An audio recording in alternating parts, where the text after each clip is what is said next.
such a bad feeling about where sports are going.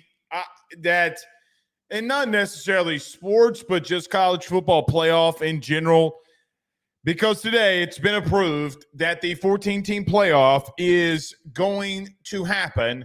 The suits at B, the commissioners at B, the college playoff at B got their way, and we have a 14-team playoff. We'll discuss that here tonight. I told you on Monday that things were developing and that I was going to break my one rule. My one rule was talking something a little bit political, not deep weeds political. But today, Riley Gaines and other swimmers have sued the NCAA. Now, if you don't know who Riley Gaines is, she has been extremely vocal in reference to transgender athletes participating in college athletics, and especially males identifying as females playing or competing as a female.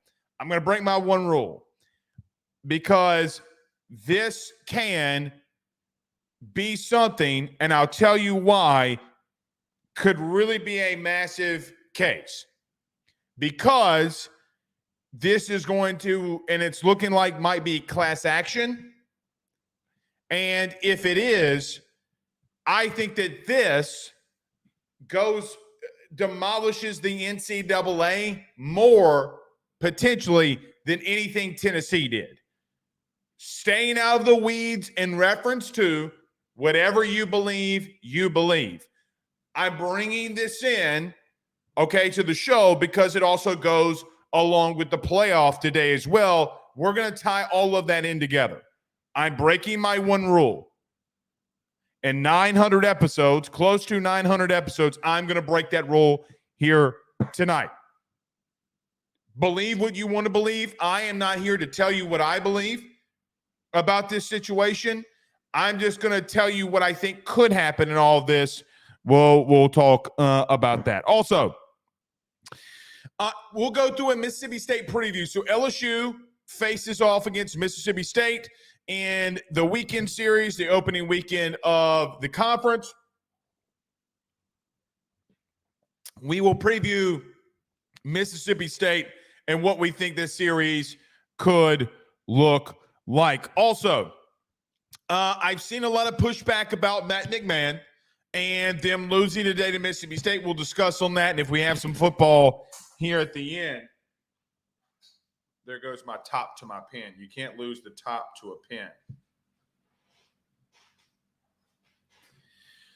We will talk about Matt McMahon and what I think this year, for me, why I think it's a success. I do. I know that there's a lot of negative pushback, but we'll talk about Matt McMahon here tonight. Now the clock really starts for him. He's had 2 years of leeway. This is like going into a year 2 now. So we have been extremely patient. 2 years, I think, is impatient. He's got to start knocking some things out of the park here now that he's going into year 3, which to me is like a year 2 for a coach. Okay. Tons and tons and tons to get to, and then we'll answer your questions. We've had a lot of questions come up that I haven't been able to get to this week. We were not live last night. We were on the audio podcast, which a lot of you went ahead and went over to the audio podcast that normally watch the live show, listen to our recorded show that we did last night since we were not live. I dropped a couple of nuggets that I think in the audio podcast too. So you'll have to go over there and listen to last night's episode as well, especially if you fans are a little bit of fans of some just football stuff in general. Sometimes it pays to listen to just the audio. All right, let's get to it. We got a lot of comments or some comments rolling in here. Let's get to a couple of them. Jamie says that Will Wade about to get paid. Probably. Vandy fired Jerry Stackhouse. I highly doubt that Will Wade goes to Vanderbilt, especially with even though he's from Tennessee, I just cannot see that. A private school, that would be a chaos waiting to happen with him at a private school in a place like Vandy. Academic restrictions does not feel like Will Wade. Spectrum Wellcare says, do you think that they're NIT bound? I do not know. I will tell you on this show, we will be monitoring. Okay, what do I mean by this? We'll be monitoring everything that goes on with men's basketball. For now, pretty much season over for us here on this one. We'll talk things when they come up. It's the nature of the beast, man. It's the nature of the beast. So we got too much that we have to get to here in an hour. SEC baseball starts this weekend. That's the nature of being at LSU. Hey, you know, we want you to talk more about us and our sport and what we're doing. You had a great year. Okay, we're with you. We're with you. But LSU's just not a place that, you know, and we'll talk about it tonight, but LSU's just not a place that you got to pick up and move to the next thing, because softball, undefeated, baseball, going into conference, women's basketball, just it is what it is, and that's unfortunate. Stephen Fry, our good buddy over at Fry Construction out there in Eunice, go give him a call. Oil and gas services, land development, anything that you guys need, man. Needed to come back out here to our house. Okay, need some sand that we got poured for the kiddos. Need some spots leveled. Just call them, man, and they'll come out there. Eunice, Louisiana, home of the 97 time junior college baseball champions. LSU E's, man, they got it rolling out there. But he says time for the SEC, or time for SEC play. Boys, burn them cowbells. Yeah, they're fired up in Starkville. I don't think that the buzz is up in Baton Rouge right now as it is in Stark Vegas. I think that can play into a little bit of something here. Guys, they are taking this series as I'm monitoring them on social media. Okay? I know that we're in March. Somebody forgot to tell Mississippi State, and Mississippi State is not a baseball program that you play around with. Now, their team, on the other hand, it is what it is. They are taking this series like what everybody will here moving forward, because you're the reigning defending national champions. We had nice little 16 games here. Baseball's starting now. So we'll get into that. It's going to be fun out in Stark Vegas this weekend, ladies and gentlemen. Lance on Facebook says, sad, but Will Wade back in the big tournament, but I am still rolling with our coach next year. You have to. And look, Will Wade's success, okay, just listen to me. Fantastic what he's done this year. You cannot take it away from him. You cannot. However, both situations aren't created equally. You know, if Will Wade goes to the tournament and gets blown out by 70, which he's not, but they get blown out by 20 or 30, they're a 16 seed playing a 1 seed, and they get blown out, it's going to look a lot different. So, again, I understand the Will Wade stuff. We want Will Wade back. Guys, I can't tell you anymore. I've had my opinions on it. I don't know what to tell you anymore. Either you're going to move on or not. And for some of you, it's getting a little bit ridiculous. I get you're monitoring your old coach. I understand it. Everybody will, myself included. But you got to move on. You know, I went to the Will Wade, the Will Wade fans. I love you to death, man. I'm just going to treat you like I would tell somebody in my own family. It's time to grow up. I truly mean that. If you're friends with him, be friends with him. The dude's not dead, but I'm just saying from an LSU perspective, it's time to move on. Grow up, Peter Pan. Grow up. Jason says men's team improved from 2-16 to 9-9 in the SEC from last year. To me, that's significant improvement. Go McMahon. I fully agree with him. Our good buddy Doug Knows says Mississippi State hasn't beaten LSU at the Dude in 20 years. 20 years. You know, it's funny you say that. Auburn hadn't beaten us, and that was a whole different situation. Football-wise, hadn't beat us since 1999. You know what else is true? We have not beaten Mississippi State in the SEC basketball tournament since 1987.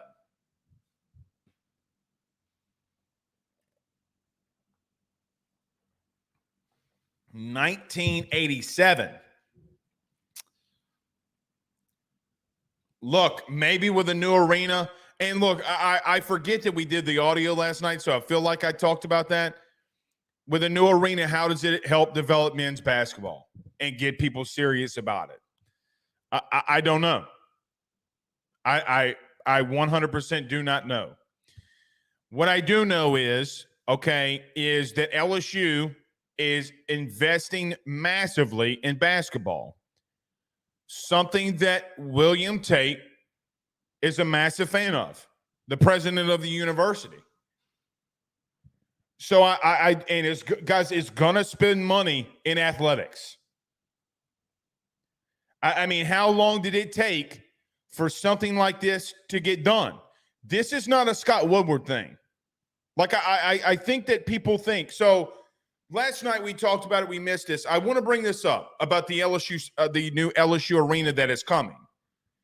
Scott Woodward doesn't make this move. Kim Mulkey doesn't make this move. Legislatures don't make this move. Okay, they approve it. Things go out for bid. They talk to people. Sure.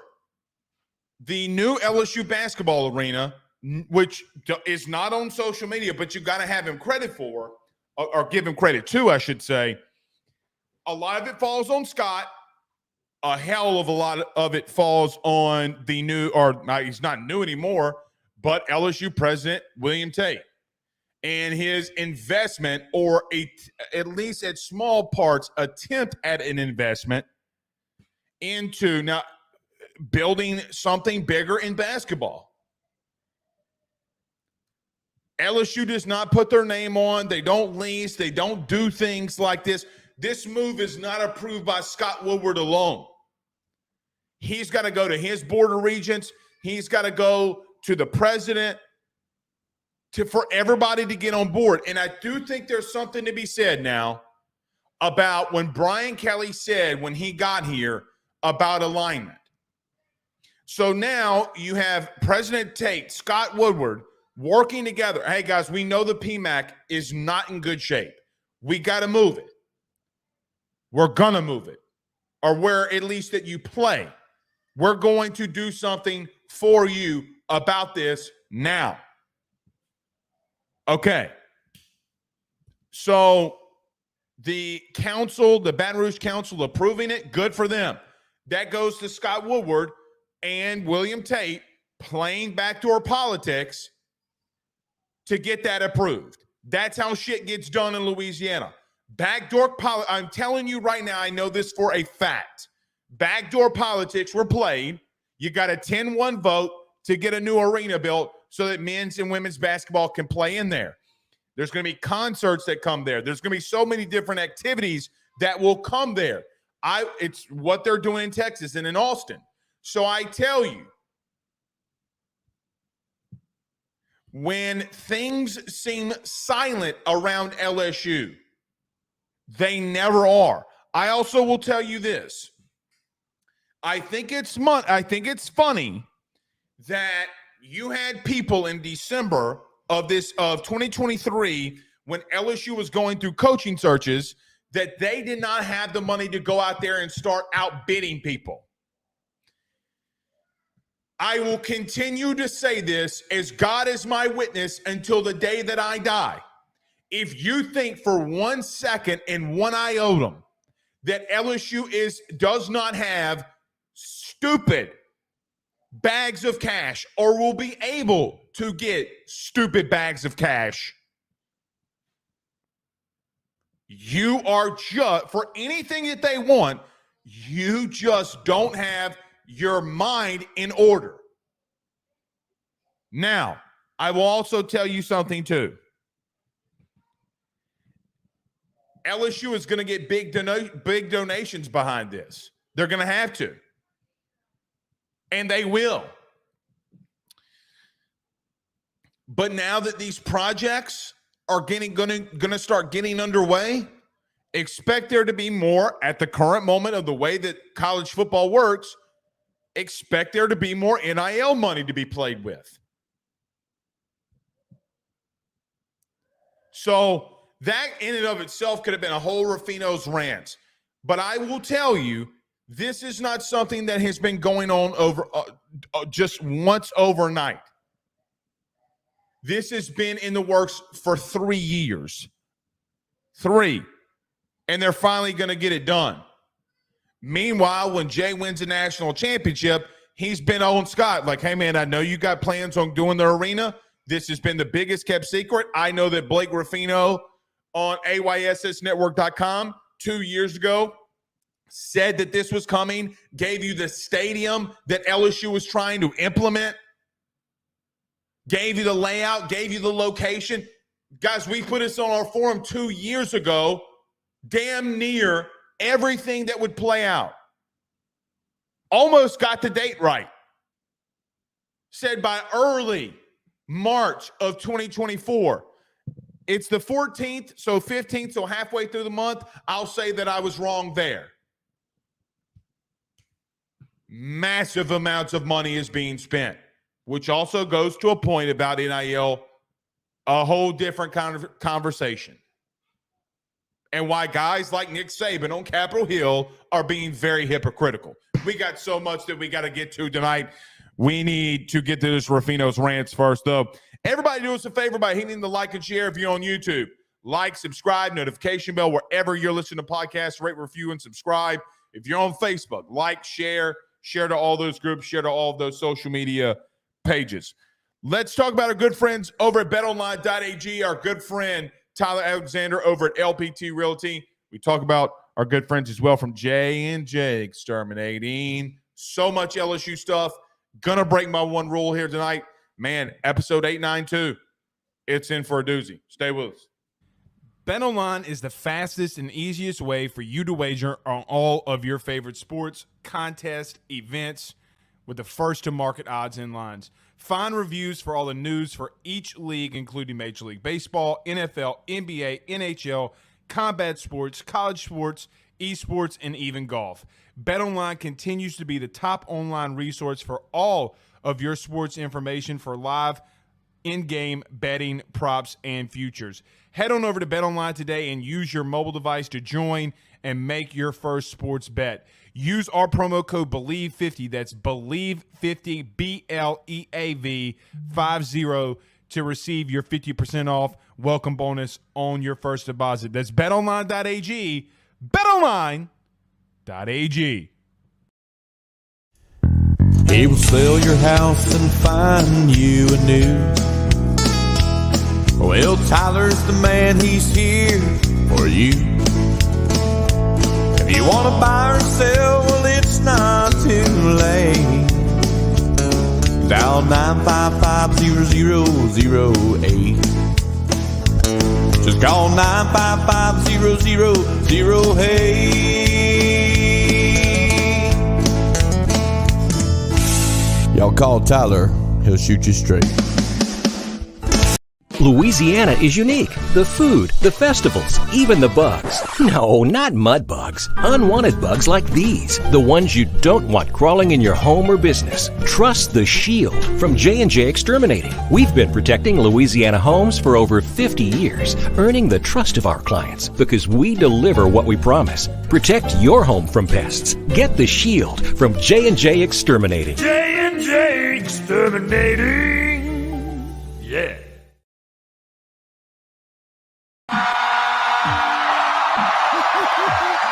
You get interns. We're back.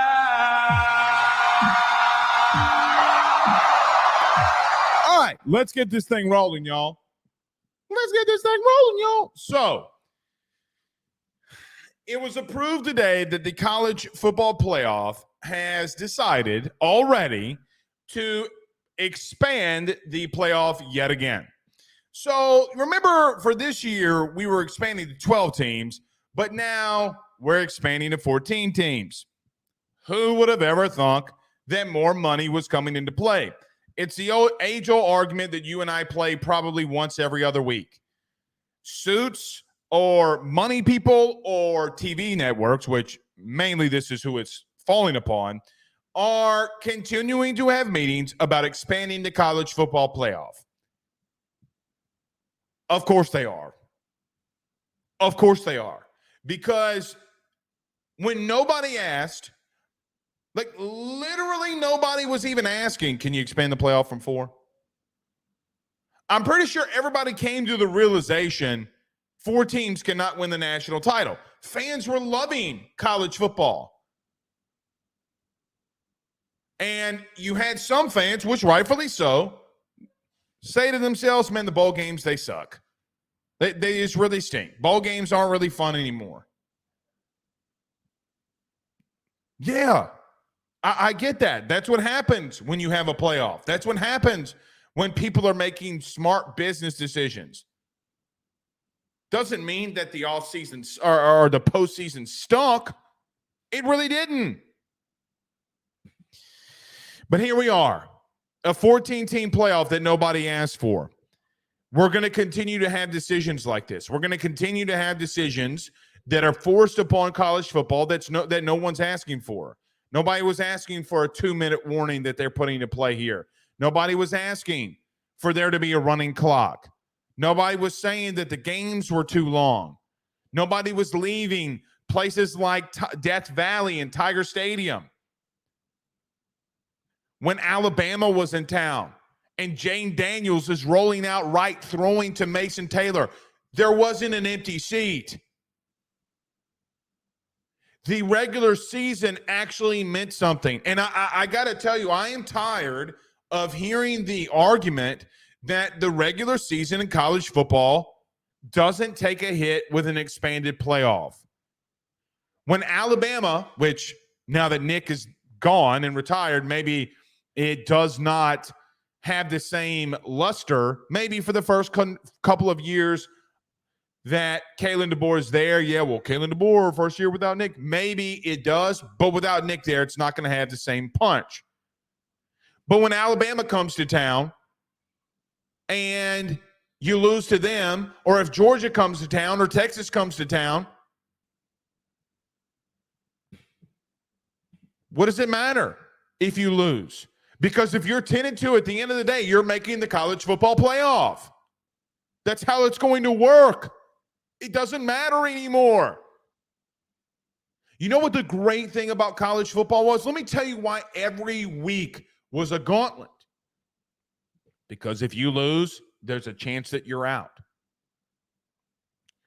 You cannot lose in the regular season and feel good about where you stand. Because you still got to go on the path of winning to get to a conference championship. You don't have that anymore. You really don't. It doesn't mean that fans aren't going to pack the stadium out. It's not that if Texas comes to Death Valley that the fans aren't going to pack out the stadium. Sure, they're going to. But at the end of the day, if you lose and you're 9-1, you could even take another loss. Hell, you could take another loss and even get into the SEC championship game. That's what was great about college football. Is that every week mattered. Now, I get maybe sometimes when group of 5 opponents came to your school that it didn't. But every time they expanded, by every team that they expand the playoff to, it loses more luster. It's why the regular season in the NFL is the way that it is. The top teams normally make the playoff. Who would have ever thought it? Who would have ever thunk it? And you know who's going to be there every single time. The same 6 to 8, sometimes even 12 top teams in the country that continue to rotate in and out. You know, now if Penn State's in there, if LSU's in there, oh, yeah, I mean, they have really good programs. When you go on recruiting sites and you see the top 12 recruiters, yeah, those teams are going to probably be in the playoff or be close to it. That's what's going to happen every year. This isn't like the NFL where anybody, like the Lions, could make the playoffs this year because they drafted right. No, the teams that went out in college football and recruited the best and got all of the good talent, those are the ones that will constantly be up top. It's why I said the other night, it's why North Texas, the Mean Green Machine, doesn't just come out of the ether and start beating Georgia's ass.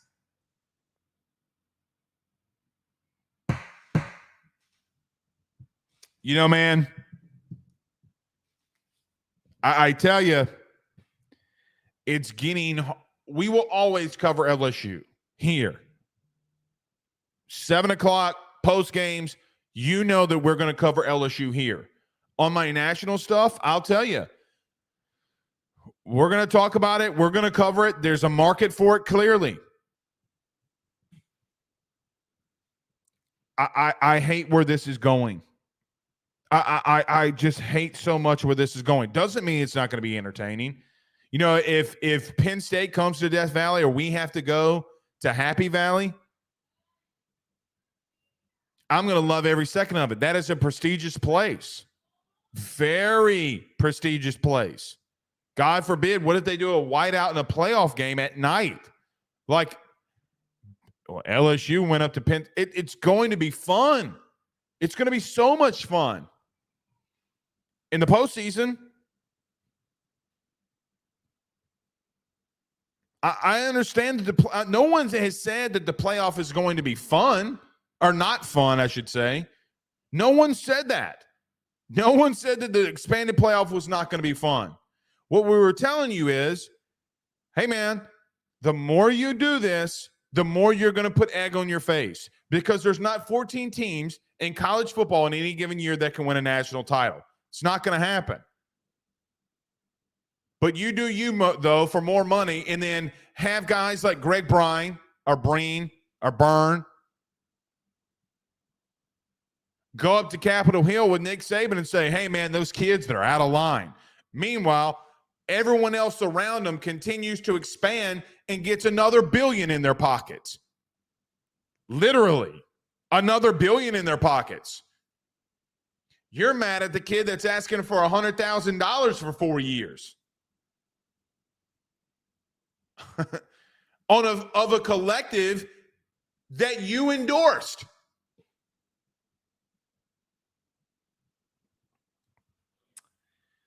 Boy. We just keep kicking the can down the road, and every single time you kick it, money falls out, and the greedy continue to pick it up. It's going to continue to, things like this are going to continue to happen. Guys, in 2026, 2027, are we expanding to a 16-team playoff?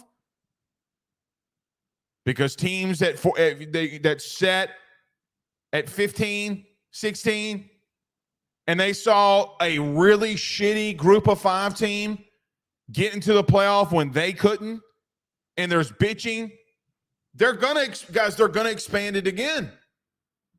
They're 1,000% are going to expand it again.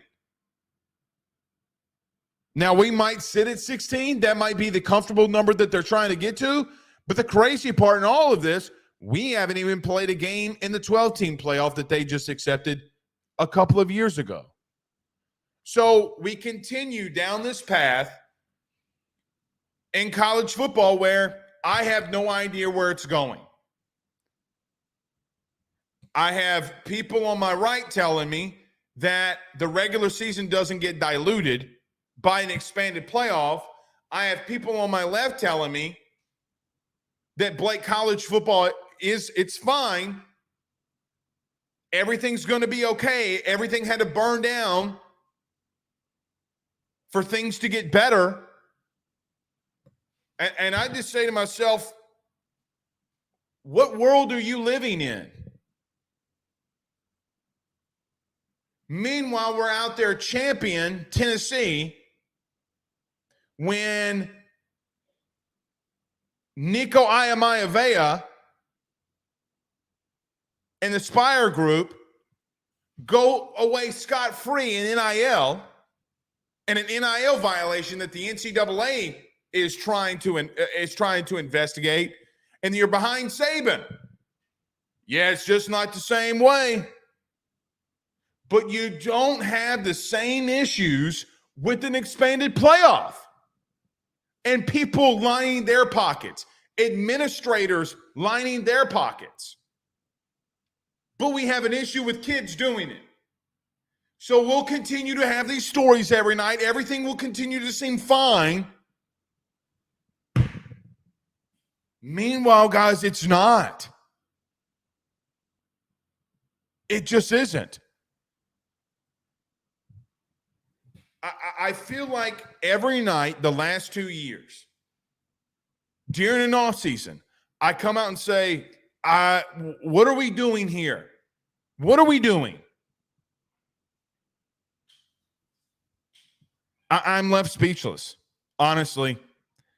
I'm going to cover it. I'm going to love it. College football is what I adore and worship. But the bottom line is, we're not in a great place as a sport. It's never going away, ever. Never going away. But we're going to do so much damage along the way that we won't get the pageantry we once had. It's a shame. All right. I'm going to break my one rule. Speaking of the NCAA and speaking where this could go, another thing that I'm worried about here, in some sense, now I was completely right on this Tennessee thing. I told you if you allow Tennessee to win, that more chaos was coming. Here we are. More chaos has ensued.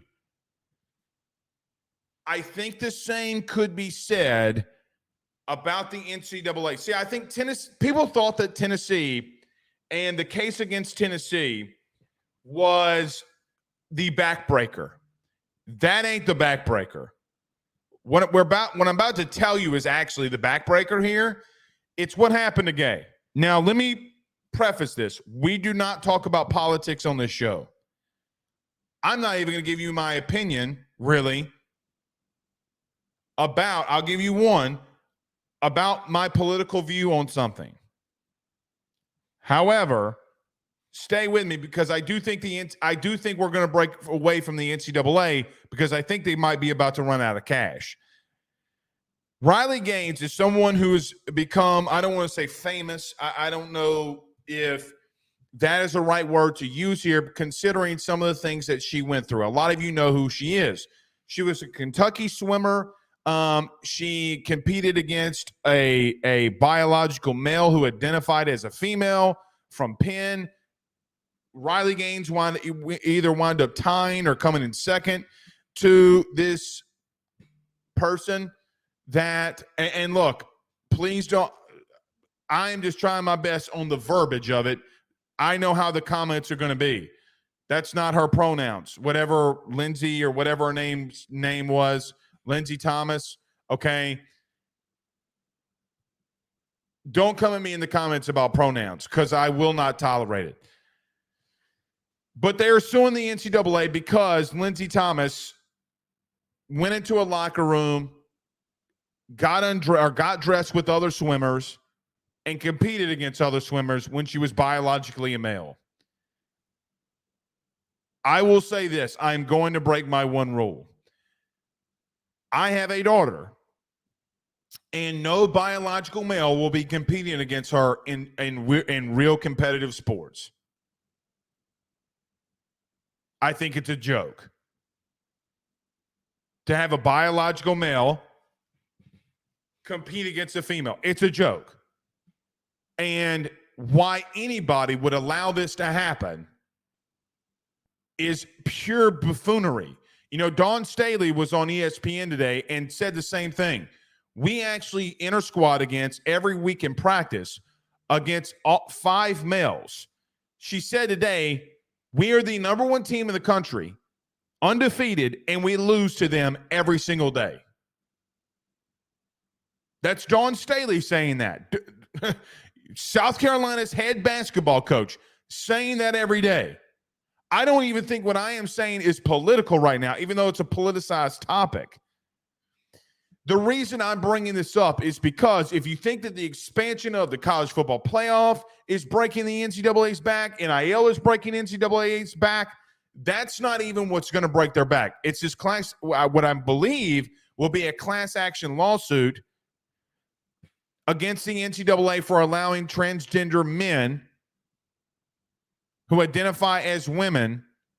I don't even know if that's even the right way to say it, but they are getting sued for allowing that to happen. That's going to be the backbreaker because they're going to win. Riley Gaines, they are going to win. And when they do, and the NCAA gets sued for $400 million and they lose, that is the backbreaker to them. They can't afford that. They simply can't.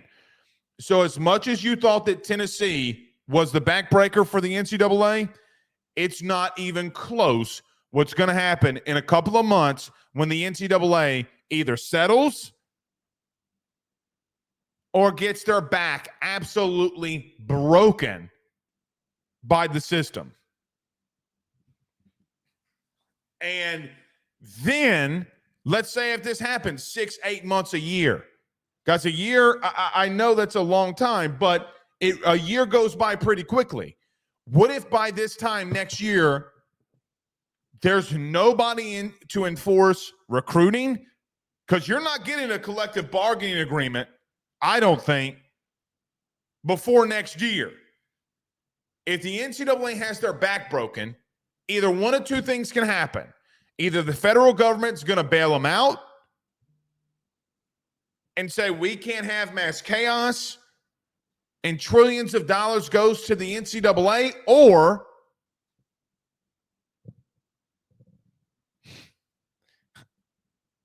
there's nobody out there to enforce rules.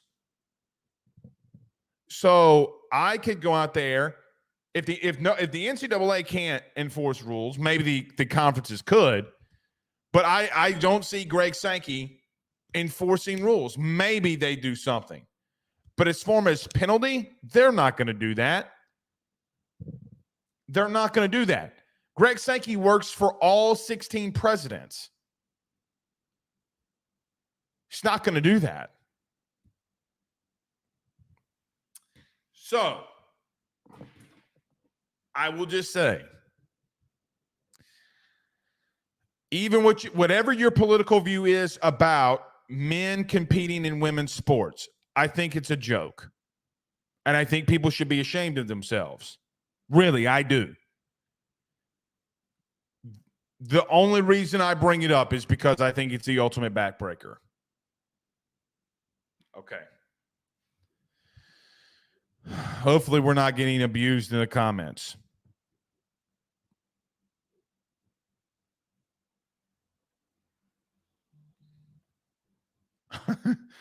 I think my daughter has my phone.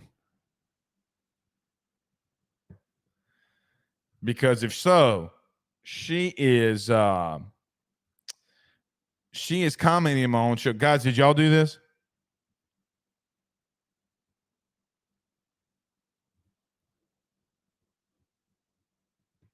No? Okay.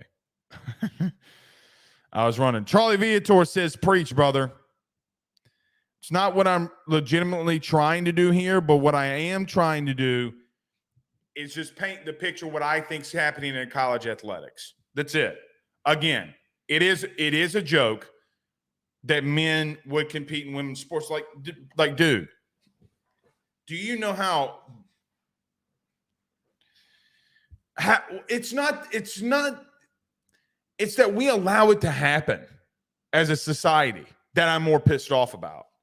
All right, now I'm really going to go down a rabbit hole I don't want to get into, but I have a daughter. And look, I told you on Monday I was going to break my one rule. My one rule has been broken. Dawn Staley on ESPN saying we get beat by 5 men every single week. Every single week. We inter squad against 5 men, we get dominated. That's her words today on ESPN. We cannot hold our own. We do that because there's nobody we're going to see better than that. I mean, come on, man. You have Dawn Staley.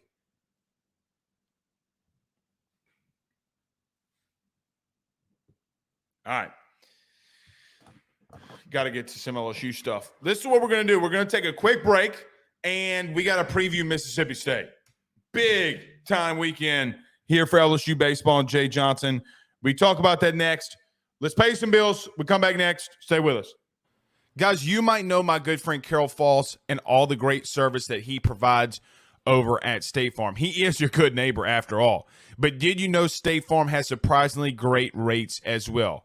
Along with the great neighbor service, State Farm agent Carol Falls has surprisingly great rates for everyone inside the state of Louisiana. So call him today at 985-395-4300, 985-395-4300 for all of those surprisingly great rates on auto, home, and life insurance needs.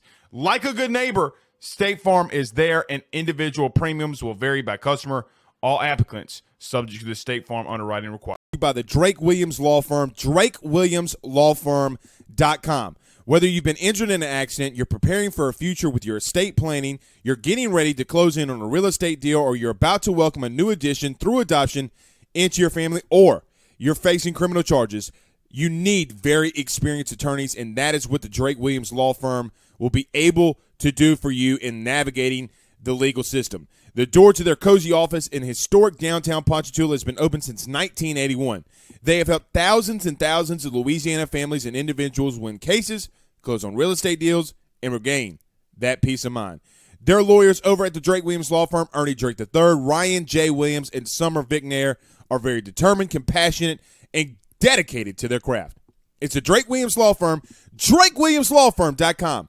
Give them a call today at 985-386-7600. Tell them your good friend Blake Ruffino at AYS sent you on by. Bayou Daiquiris at Bayou Bowl & Go is owned and operated locally by Steve and Lisa Bean.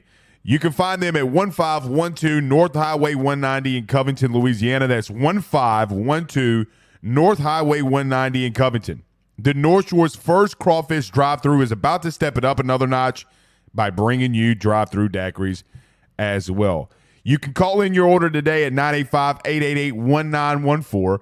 985-888-1914. Because you know what? Daiquiris and crawfish, it's a Louisiana thing. J&J has protected Louisiana homes and businesses for over 60 years. Call him today, make the pests go away.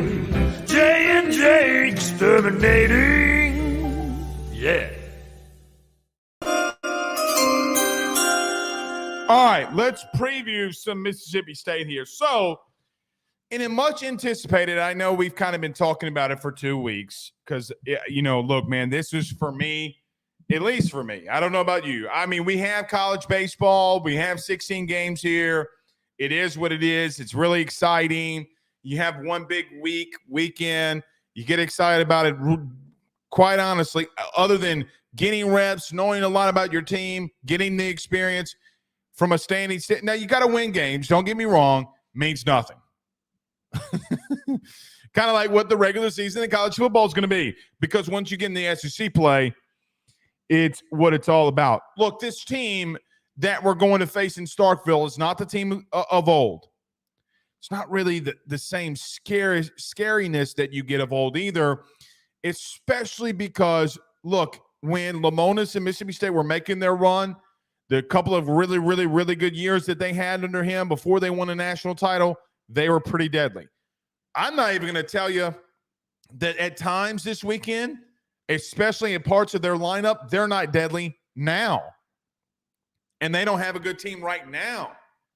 You know, Dakota Jordan is someone that we've seen for a couple of years now in the SEC, and you always knew that he had power. Like, you always knew that Dakota Jordan had power. You could see it in the swing. That once he got older and a little bit more experienced, like that kid, if I'm not misremembering, I think he went in the portal for a day, or it was announced that he was going to go in the portal for a day before he withdrew his name. And man, all of a sudden, people are just like, "Hey, man, we're going to take that kid." Well, he's off to a really hot start right now. Dakota Jordan from Mississippi State is hitting 415. Guys, he's hit like 9 bombs. Okay, already has 20-plus RBIs. He is destroying baseballs. And it's not like Mississippi State had a powder puff schedule so far. Like, I mean, they've lost to some teams. They even lost a pretty bad midweek. They even had to have a walk-off last night against UNO in their second game against them. But they have some dudes. And they've played a pretty interesting, I mean, like, not a bad schedule. Nothing that you haven't seen. So I look at them and say they have had some really good guys that come to the plate. Him and David Mershon both hitting above 400, looking really good right now. You got also have Connor Hyzak, who is from VCU, the VCU transfer, who's also destroying the ball at 309, 2 home runs, got a double-digit RBIs, 10 RBIs. It's also been really good. And Amani Larry. So I look at even Amani Larry. I mean, like, even last year, I think it was somebody that we talked about that was on a hot streak. What was Amani Larry last year that we discussed? I'm pretty sure that, like, was going into like a 16-game hit streak and was like right there with Dylan Cruz. So they got some guys that can hit. Now, they're very streaky.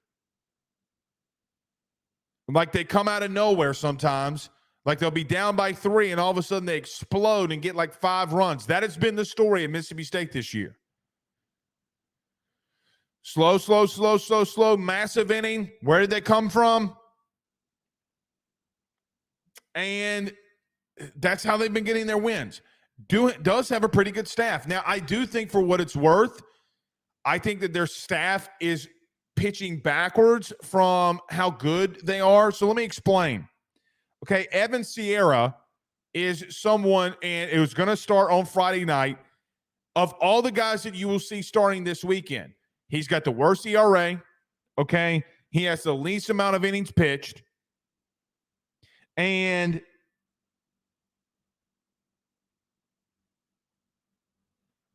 really and truthfully, guys, everything. I'm looking at this right now.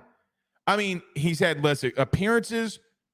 He has the worst ERA. He has the least amount of strikeouts. He has almost the most walks. He's only pitched 6 innings this year. So that's a Friday night guy that you're going to see against Luke Holman. You need to really hope that you can jump on Sierra really early on a Friday night with Luke Holman, because it's only going to get tougher as the weekend goes on. Saturday, they start Kyle Steffen. He's been really good. 21 innings pitched, 26 Ks. Really nice. Doesn't have a lot of walks. Only has single-digit walks this year. And then you got Jurangelo Cinca. The ambidextrous pitcher who has one of the best ERAs on their squad, ERA under 3. And he also has 21-plus innings pitched and has struck out 35. So you're going to see backwards quality of starting pitching Friday, Saturday, and Sunday. And Sunday, you really better get ready. Now, Cinca last year, if I'm not mistaken, did not have a good outing against LSU, and you got out to a really hot start against him. But you lost that Sunday game. Remember, last year, you put up a lot of runs, but then you let Mississippi State absolutely blast you and come all the way back and take that sweep from you. That actually, ironically enough, would have won you the regular season SEC.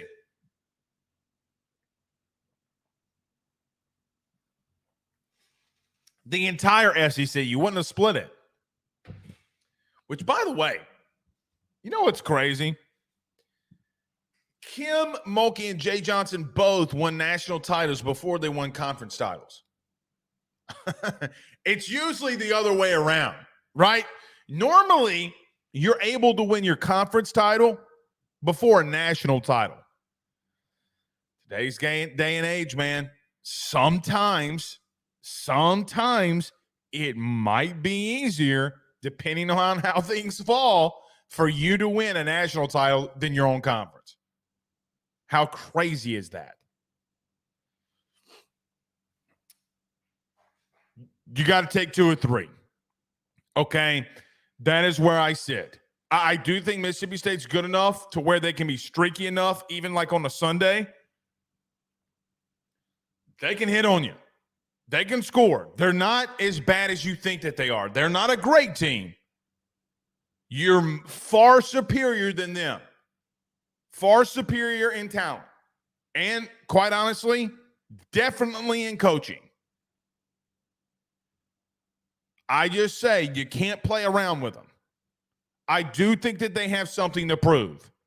Now, Mississippi State put out a video today, like how prepared they are for this series. Like this is, I think this starts the Lemonis, like, hey, what do you have here? I have no worries, right? Like I am not worried at all about this weekend. Don't play around with them. Don't play around with them. Because being able to roll through Mississippi State should be relatively an expected thing. Not easy, but expected. You've had issues at the plate yourself. So if those things continue to come and you still struggle, well, you could be in for a long weekend. So let's see what happens. Let's see how these guys respond on the road. This is when you start saying to yourself, okay, we're going to have to start making some pretty good or have a pretty good idea of where a lot of the teams starting to shake up and what you might have from them for the season. I'm telling you, this is it. Because you go into SEC play. Now, you can have a bad series or two. No one's saying that you can't. But the 12 guys that you may see on the field at any given moment and who are going to be the guys out of the pen on the weekends, that's when you start seeing how Jay wants to start attacking things. Like Cade Anderson not throwing, but 34 pitches on, what was it, Tuesday or Wednesday? Wednesday or Thursday, whichever. It was Wednesday. He's going to throw this weekend. So how they want to start setting things up starts now. They will continue to tinker. I mean, guys, last year, if you remember, Jay led off the game. His leadoff batter was Cade Beloso. Cade Beloso's never led off a day in his life, ever. So Jay's always going to be tinkering with the way that his lineup is constructed. Always. But at least you'll start getting an understanding. Okay. Fired up. I do think you take 2 or 3. I do think they get you on one. I do. I think they get you in one. Now, I'll be the first to admit, if LSU gets a clean sweep here, then I also would not be like, okay, we are who we thought we were. I just think they get you. I really do. I feel really interested to see what Sunday brings. You got an ambidextrous pitcher, lowest ERA as a starter. You got 2 guys that can come out of the pen. You know, like Nate Dom. Guys, Nate Dom has 24 innings pitched. He's only allowed 2 runs in 24 innings. Now, I know that Hallman has allowed 0, but this guy's coming out of the pen. By the way, he leads their team in strikeouts with 32. Or second in the team with strikeouts at 32. That's a guy coming out of the pen. They got some arms, man. They got some guys. I'm telling you, don't look at Mississippi State because, Lamona's on the hot seat. They lost midweek. Don't play around with them. I'm just telling you. They can really hit, man. They can hit. They are streaky. They got talent.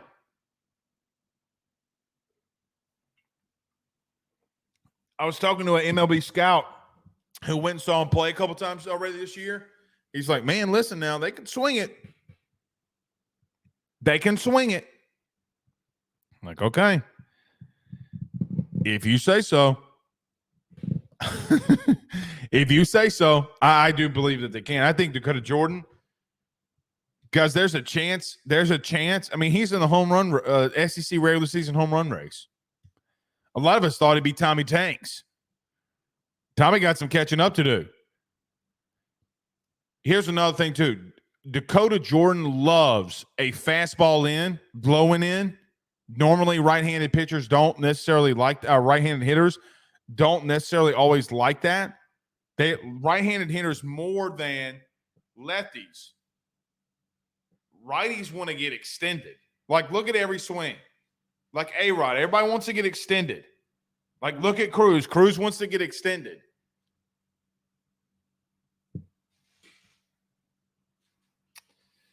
I don't know, man. You make a mistake. Listen to me now. You make a mistake against Dakota Jordan, see what happens.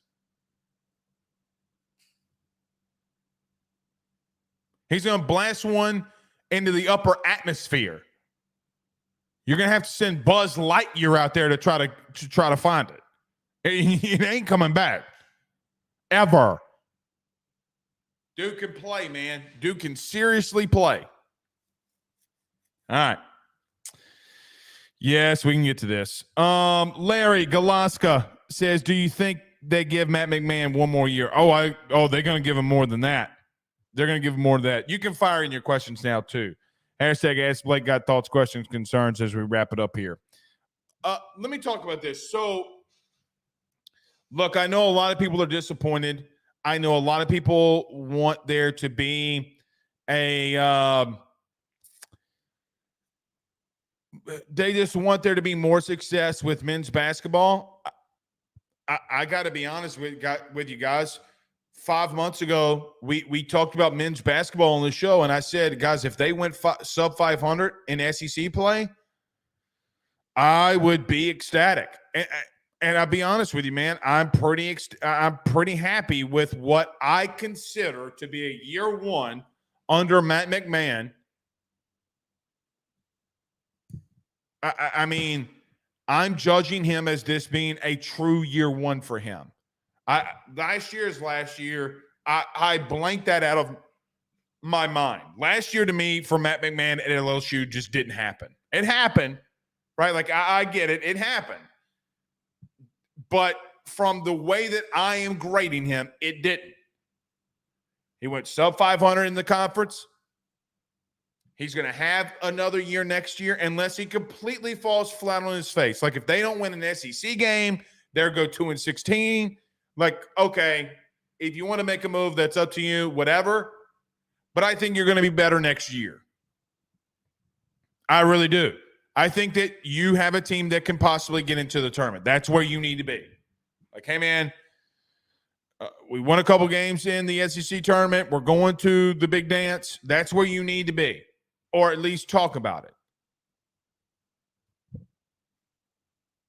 But I think he gets through all of next year. I don't think it's fair for you to fire him after 3 years. And it sucks. It sucks. I get it. But not a chance. Now, if they fire Matt McMahon today, I mean, I know a lot of you wouldn't be upset. I don't think it'd be fair. I mean, really and truthfully, I don't think it's remotely close to being fair. If you would have gone 2-16 again this year, you would have been like, okay. Like, yeah, but I mean, you just progress so much better. So I got to give him another 2 years, really. Another 2 years. John Sibley Butler says, I would be satisfied if Tiger football has would be satisfied if Tiger football has a record of 6-6.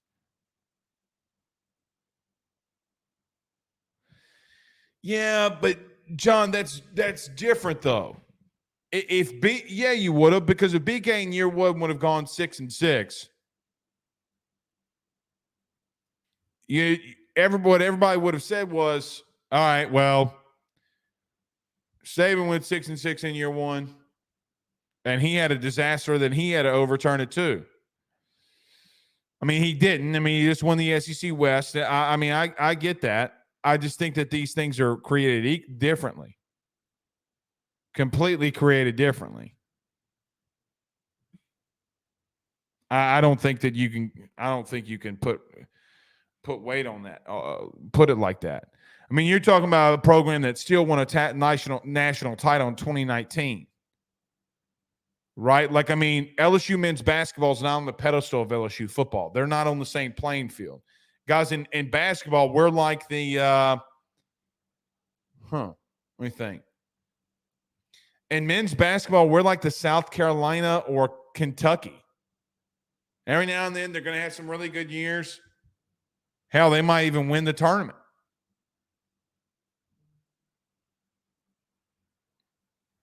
I mean, it is what it is. It's how it's always going to be. Unless you hire someone like Kim Mulkey, unless you hire somebody that has multiple national titles in men's basketball, unless you just get a knockdown, drag-out hire of what you're supposed to be expecting, it's not going to happen. You would have to hire like a Kim Mulkey, and I don't know if you can do that. It's hard to do that.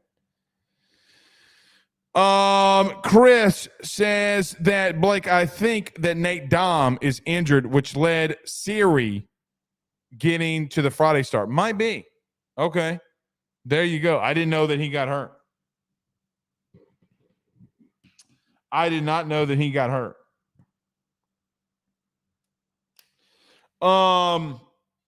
Look, Brooks Auger is another guy that can come out of the pen. I didn't know that he got hurt. How about that? S. Young, says Ashton Larson is 5-19. He's batting .454. Yeah. Ooh. How about that? Dom is out with arm soreness. Still pitching backwards, though.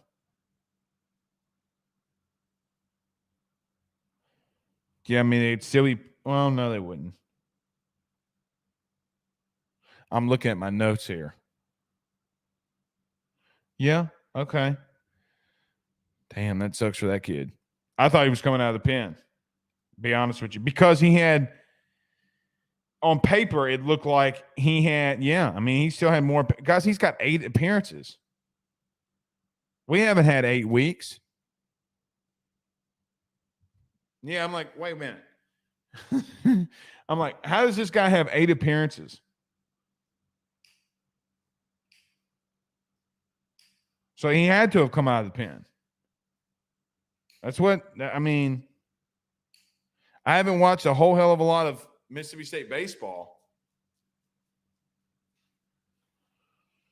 Yeah, he'd have to. He'd have to.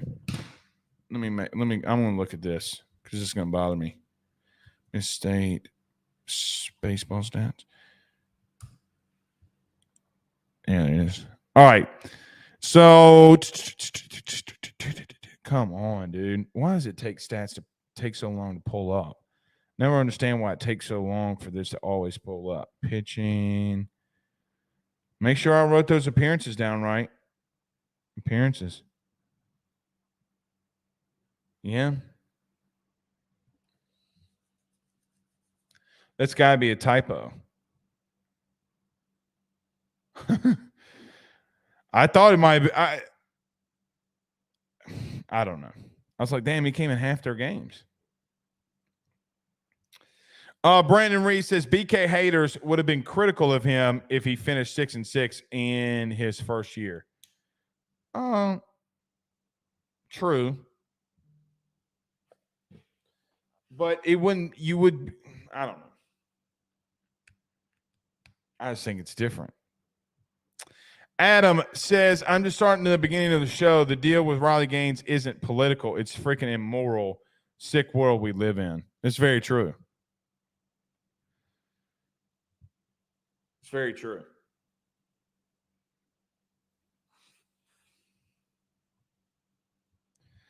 It really isn't political. All right. See y'all tomorrow night. We are going to do a post game unless my wife makes me cook. Till then, we'll see y'all soon. Peace.